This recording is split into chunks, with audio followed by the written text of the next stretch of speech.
रजीम तस्मीयत बिस्मिल्लाहिर्रहमानिर्रहीम अलिफ बा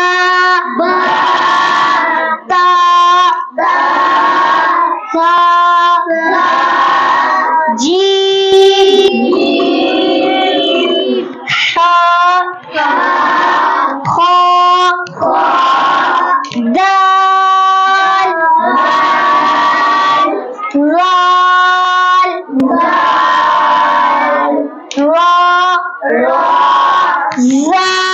ज़ा। अच्छा, बा का मखरज क्या है? दोनों होंठ आपस में मिलेंगे, तरी वाली जगह पर बा अदा होगा। ता का मखरज क्या है? जुबान की नोक ऊपर वाले दांतों के सूढ़ियों पे लगेगी। हा का मखरज क्या है? हलक के दरमियान से। अदा करके बताएं। हा। और जा कौन से रूह में से है? सीटी वाले हरूफ। तो अदा करके बताएं। जा। शाबाश।